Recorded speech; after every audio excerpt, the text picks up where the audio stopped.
ये देखिए नौकरशाही के भरोसे ही चुनाव और इतनी गड़बड़ियां कराने का प्रयास करते रहते हैं ना। और ये अगर सही मतदान हो जाए तो भारतीय जनता पार्टी कहीं से भी नहीं जीत सकती। देखिए इन बड़बोले मंत्री तो हैं ही है, ये अपने विभागों में कुछ कर नहीं सकते हैं, विकास तो कर नहीं सकते हैं विभागों द्वारा।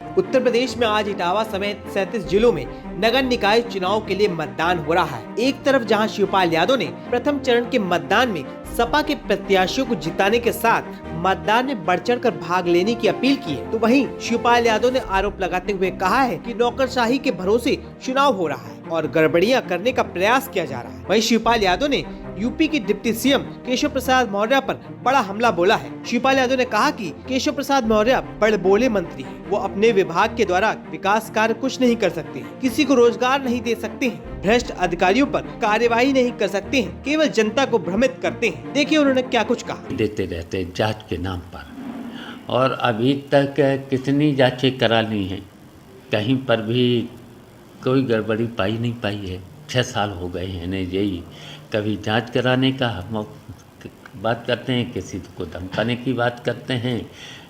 अभी भी इस चुनाव में चल रहा है कि लंबा समय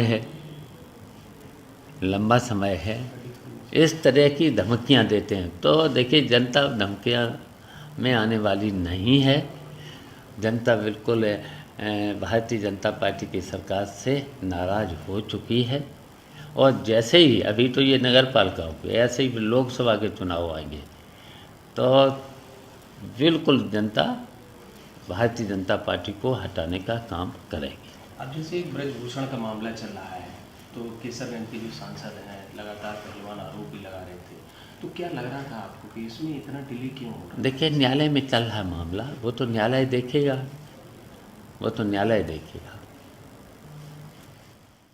कुछ कहेंगे आज के दिन? देखिए मतदान शुरू हो चुका है और हमारी अपील है जनता से, पूरे प्रदेश की जनता से, इस चुनाव में बढ़ चढ़ कर के भाग लें और समाजवादी पार्टी के प्रत्याशियों को जिताएं। और इसलिए जिताना ज़रूरी हो गया है, इस भ्रष्ट सरकार को अब हटाने की ज़रूरत है। तो पूरी तरह से इस भ्रष्ट सरकार से परेशान जनता हो चुकी है, तो इसलिए हटाना बहुत ज़रूरी है। जिस तरह से कल डिम्पल यादव भी वहाँ पहुंची थी, उन्होंने आरोप लगाया कि सरकार की मंशा नहीं है कि ईमानदारी से चुनाव हो सके, अधिकारी हैं गड़बड़ी कर सकते हैं कुछ। ये देखिए नौकरशाही के भरोसे ही चुनाव और इतनी गड़बड़ियां कराने का प्रयास करते रहते हैं ना।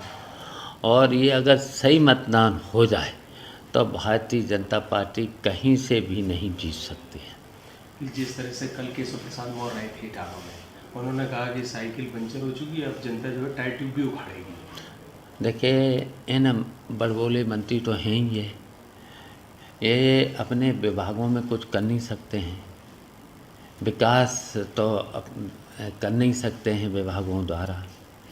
यहाँ तक कि किसी को रोज़गार भी नहीं दे सकते हैं, ट्रांसफ़र पोस्टिंग भी नहीं कर सकते हैं, किसी भ्रष्ट अधिकारी को भी खिलाफ कार्रवाई कर नहीं सकते हैं।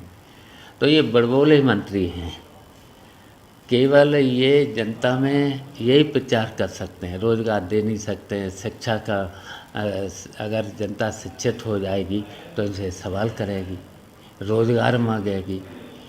तो इसलिए ये केवल भ्रमित करेंगे और जनता का इनका प्रयास है कि यही टाइट ट्यूब निकालने का काम जनता करती रहे। बता दें कि समाजवादी पार्टी ने आधिकारिक रूप से शिवपाल यादव को निकाय चुनाव के लिए स्टार प्रचारक बनाया है, जिसके बाद शिवपाल यादव पार्टी के अधिकृत उम्मीदवारों को जिताने के लिए जी जान से जुट गए हैं। अब शिवपाल यादव अपनी पार्टी के प्रत्याशियों को जिताने में कितने कामयाब होते हैं, ये तो चुनाव के नतीजे ही बताएंगे।